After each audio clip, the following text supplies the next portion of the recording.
ગીર સોમનાથના ઉના, તાપીના વ્યારા અને વડોદરાના કારેલીબાગ પોલીસ સ્ટેશન હદ વિસ્તારમાં ગરફોડ, વાહન ચોરી તથા લૂંટ જેવા ગુનાઓમાં ભાગતા ફરતા રેઢા આરોપીને પકડવામાં ઉગના પોલીસને મોટી સફળતા મળી। સુરતની ઉગના પોલીસનો સ્ટાફ પેટ્રોલિંગમાં હતો તે દરમિયાન બાતમીના આધારે ઉગના પોલીસે વાહન ચોરી, લૂંટ જેવા ગંભીર ગુનામાં ભાગતા ફરતા આરોપી જરનેલ સિંહને એક મોટરસાયકલ સાથે ઝડપી પાડ્યો। આરોપી પાંડેસરા દક્ષેશ્વર 3 રસ્તા રોડ પરથી આરોપી આવતો હોવાની બાતમી મળી હતી। ઉગના નવસારી રોડ પ્રભુનગર 3 રસ્તા પરથી આરોપી પસાર થવાનો છે, જેને આધારે પોલીસે વોચ ગોઠવી બ્રાઉન કલરની હોન્ડા સાઇન મોટરસાયકલ સાથે આરોપી જરનેલ સિંહને ઝડપી પાડ્યો, જે બાદ પૂછપરછ કરતા સામે આવ્યું હતું આરોપી પાસેથી મળેલ આરોપી જરનેલ સિંહે પોતાના સહ આરોપી શેરુસિંહ ટાંક સાથે મળીને 5 દિવસ પહેલા પાંડેસરા ગુજરાત હાઉસિંગ બોર્ડમાંથી ચોરી કરી હતી। સાથે જ તેની ગુનાહિત ઇતિહાસની તપાસ કરતા પોલીસે જે આરોપીને પકડ્યો છે તેની સામે પાંડેસરા પોલીસ સ્ટેશન, વડોદરાના કારેલીબાગ પોલીસ સ્ટેશન, ગીર સોમનાથના ઉના પોલીસ સ્ટેશન અને તાપી જિલ્લાના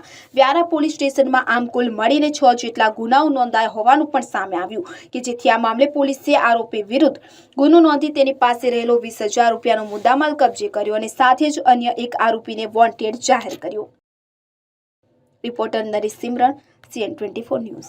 હવે જુઓ દેશ દુનિયાની તમામ ખબરો તમારી આંગળીના ટેરવે। ઉઠાવો મોબાઈલ અને Google Play Store પરથી ડાઉનલોડ કરો અમારી CN24 ન્યૂઝ મોબાઈલ એપ।